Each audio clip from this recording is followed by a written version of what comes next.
Practice set 7, problem number 3. Compare the amount of money in savings if $6,000 is invested at 6.85% compounded daily for 5 years versus $6,000 invested at, same interest rate, 6.85% compounded quarterly for 5 years. What is the difference between the two accounts? Both of these problems are using the principal amount of $6,000. They both are using the interest rate of 6.85%. The time is still the same in both of them. Both are 5 years. What's changing is one of them has the compounding amount of daily, and daily translates into n equal to 365, equal to the number of days in a year. The second problem is dealing with compounding quarterly. And with quarterly, since there's 4 quarters in a year, our n value is going to be 4.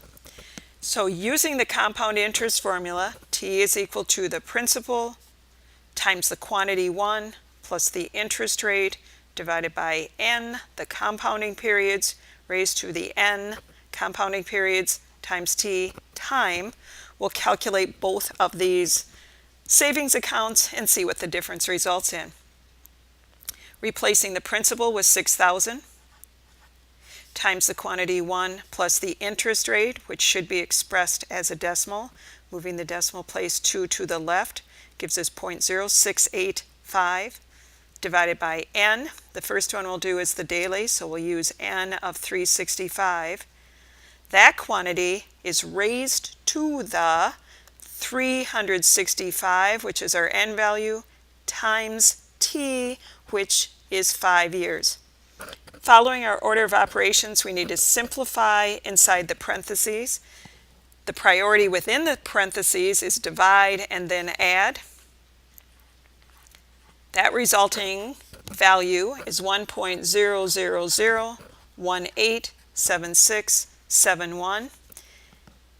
The exponential power, I'm going to multiply the 365 times 5, gives us a value of 1825. We have 2 operations left. Exponent has the higher priority over the implied multiplication. So using your exponent key, we'll take that number raised to the 1825 power, which leaves us with a 1.40841994. I'd leave that number in my calculator, times it by 6,000 so that we don't round early, altering our answer, leaving us with $8,450 and rounding to the nearest cent, 51 cents. That's compounded daily versus compounding quarterly. What happens to the amount? So the principal is 6,000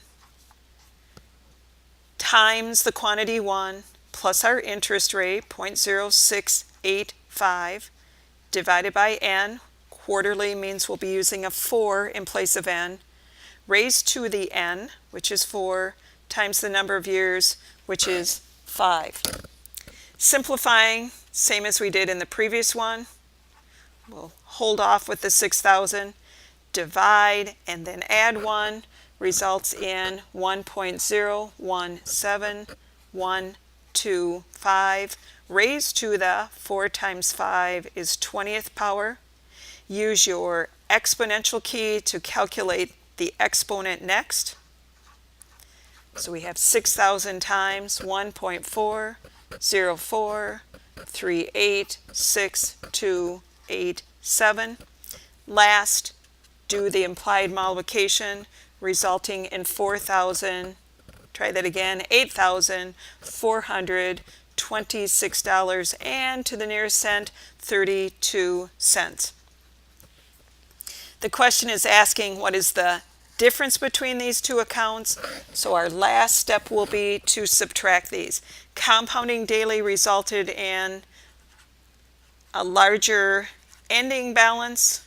So we'll take and subtract the smaller quarterly compounding from it to answer the question, and we see a slight increase of $24.19. Everything held the same with the exception of the frequency of the compounding period.